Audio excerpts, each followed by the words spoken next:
Good afternoon. Today our topic of discussion will be thyroid cancer. We will be dealing with two type of thyroid cancers. One is papillary carcinoma thyroid and one is follicular carcinoma thyroid.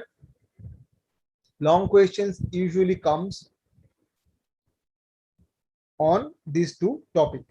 So question may come as like this: classified thyroid neoplasms, write clinical features, pathology, investigations and management of papillary carcinoma thyroid in a lady of 25 years. So first come to thyroid classification and classified neoplasms. First benign, that is follicular adenoma, malignant either primary, that is follicular epithelium, that may be differentiated, may be follicular or papillary, follicular epithelium undifferentiated or anaplastic, parafollicular cells leading to medullary carcinoma, lymphoid cells leading to lymphoma, and in secondary there may be metastasis. And along with this, there will be local infiltration. Now, clinical features of papillary carcinoma thyroid are: it represents 85% of thyroid carcinoma and it is often multifocal. The most common presenting symptom is the thyroid swelling. Papillary cancer tends to spread via the lymphatics with a known propensity for involvement of the mid and lower anterior cervical group of lymph nodes. Enlarged cervical lymph nodes may be presentation of papillary carcinoma. Invasion of adjacent structures and distant metastases at the time of presentation are common. Recurrent laryngeal nerve paralysis is very suggestive of locally advanced disease. Diagnosis by history of irradiation to the neck in some patients, painless or enlarging nodule, dysphagia or hoarseness, firm or hard fixed thyroid nodule, ipsilateral cervical lymphadenopathy, normal thyroid function, nodules stippled with microcalcification and solid, cold, that is on radioiodine scan, and positive or suspicious echology. Family history of thyroid cancer. Investigations: thyroid function test is the first investigation you should do. Next, you have to do USG guided FNAC. Ultrasonography and radionuclide thyroid scans cannot distinguish benign from malignant nodules and therefore are not essential in the workup of a thyroid nodule. Ultrasonography is commonly used to detect FNA biopsy and is a sensitive method for determining whether a lesion is solid or cystic, CT or USG of neck, and indirect laryngoscopy. Pathology: microscopically it is composed of papillary projections of columnar epithelium. Samoa bodies are present in about 60% of cases. Mixed papillary or follicular variants of papillary carcinoma and poorly differentiated cancers, including tall cell and columnar cell papillary thyroid cancer, are sometimes found. The rate of growth may be simulated by TSH. A BRAF mutation is the most common mutation in papillary thyroid cancer and is associated with lymph node metastasis and a higher recurrence rate. Treatment: low versus high risk criteria in papillary thyroid cancer.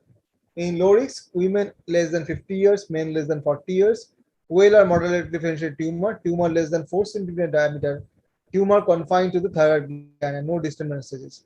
In high risk, women more than equal to 50 years, men more than equal to 40 years, poorly differentiated tumors, tall cell, columnar or oxyphilic variant, tumor more than equal to 4 cm in diameter, local invasion, distant metastasis.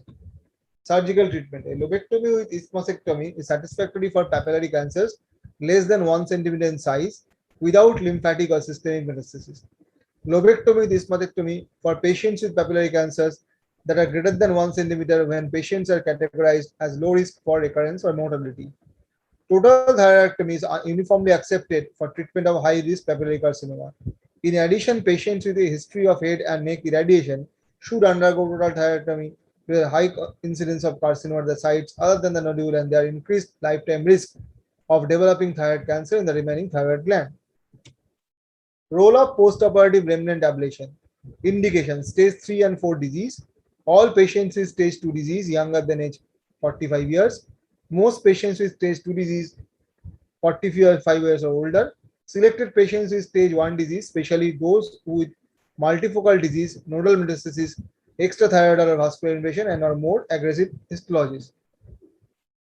Protocol of thyroid hormone usual for remnant ablation. Aim to achieve TSH more than 30 milliequivalent per liter. Single dose exogenous or reverse TSH results in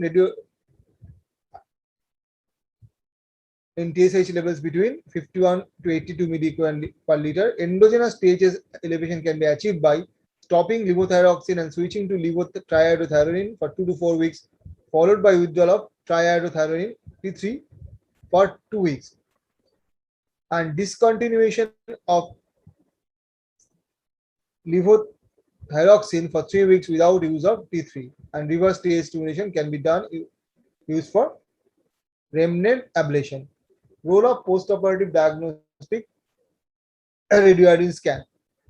Indication: when the extent of thyroid remnant cannot be assessed from the surgical report, or USG if the result is likely to alter the subsequent management, if the result is likely to alter the dose of radioiodine treatment. If used, low dose iodine 131 or iodine 123 scan is recommended. Low iodine diet is recommended prior to scan. Post-therapy scan detects additional foci in 10 to 20% of cases, and it should be done 1 week post radioiodine therapy. Role of TSH suppression therapy. Mechanism action: decrease the expression of thyroid specific proteins, decrease the rate of cell growth. High risk patients. In case of high risk patients, keep TSH less than 0.1 milli international per liter. After remission continues, suppressive therapy into for 3 to 5 years. For low risk patient, TSH should be between 0.1 to 0.5. After remission, keep it between 0.5 to 0.1. There is no role of routine adjunctive chemotherapy. Now, next is discuss the follicular management of FNAC-proved follicular carcinoma or neoplasm of lobe of right lobe of thyroid in a lady of 45 years. Follicular cell malignancies can be clinical pathologically divided into differentiated papillary variant, follicular variant, Hurther cell, undifferentiated, and anaplastic. The presentation may be with thyroid swelling, goiter, which can be nodular or diffuse, goiter with local pressure, infiltration effects, namely hoarseness of voice, dysphagia, and superior mediastinal syndrome. Manifestations due to secondaries, primary, are small enough as not to be compliant of patients or occur. Dysfunction, both hypo and hyperthyroidism. Development of malignancy in a nodule or toxic goiter is well documented. Malignant change in a pre-existing goiter indicated by rapid increase in size or local pressure effects. Histological surprise. Solitary thyroid nodule has 30% chance of being malignant. Radiated scan is helpful in planning management. Cold nodule must be vigorously pursued to rule out malignancy. The workup includes history, short history, not necessary in well-differentiated thyroid tumor and recent rapid increase in size. Symptoms of local involvement, namely change in voice, respiratory difficulty, dysphagia. Physical examination, heart consistency, local limitations of mobility, involvement of short stab muscles, and obliteration of carotid pulse all suggest malignancy. Pizillo's method, Lyes method, and Berry's signs are contributory. Evidence of metastasis in bones, lungs, and liver besides cervical lymph nodes. Dysfunction of thyroid functioning tumors. Thyroid, that is functioning tumor, known to produce clinical hyperthyroidism in 5% cases. Investigation: high resolution ultrasound, halocine, comet tail sign, and type 3 intranodular vascularity of malignancy are helpful. Involvement of trachea, vessel, stap muscles can be made out.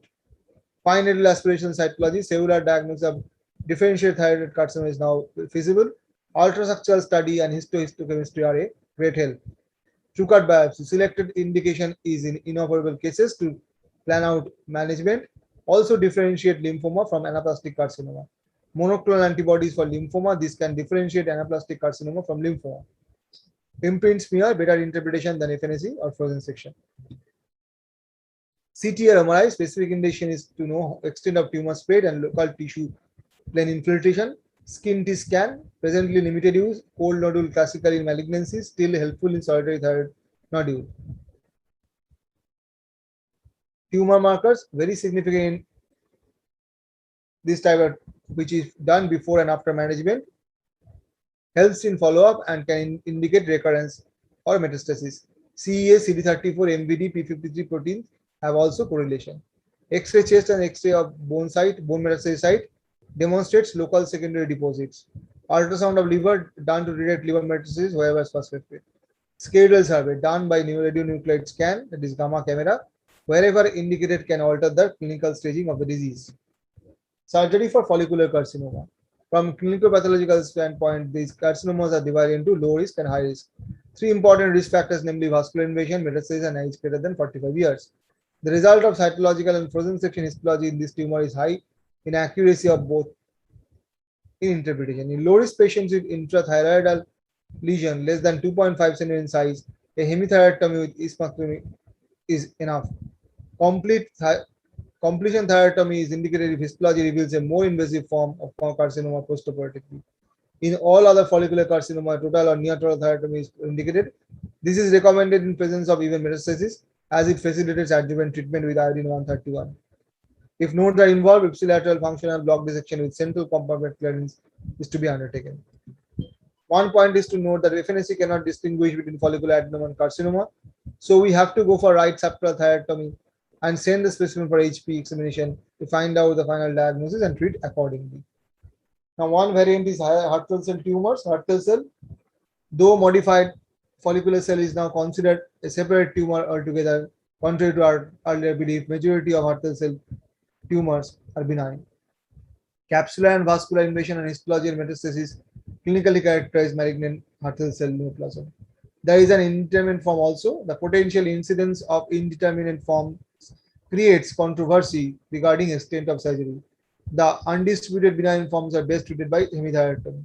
For aggressive benign type, intermittent indeterminate type, and frankly malignant HCNA, total or near thyroidectomy is a standard. If malignancy is found on post-op histology in a pre-operative diagnosed benign lesion, a completion thyroidectomy is indicated. The approach to lymph node is same as in follicular carcinoma. If nodes are involved, ipsilateral functional block dissection with central compartment clearance is to be undertaken. The initial treatment for cancer of the thyroid is surgical. The exact nature of the surgical procedure to be performed depends for the most part on the extent of the local disease. A consensus approach might be to perform a total thyroidectomy if the primary tumor is less than 1 centimeter in diameter, or if there is extrathyroidal involvement or distal metastasis.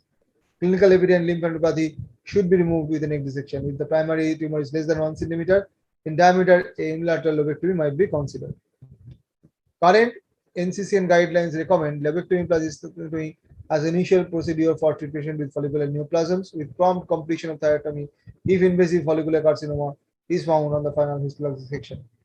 Therapeutic neck dissection of involved compartments is recommended for clinically apparent or biopsy proven disease. So these all for thyroid cancer.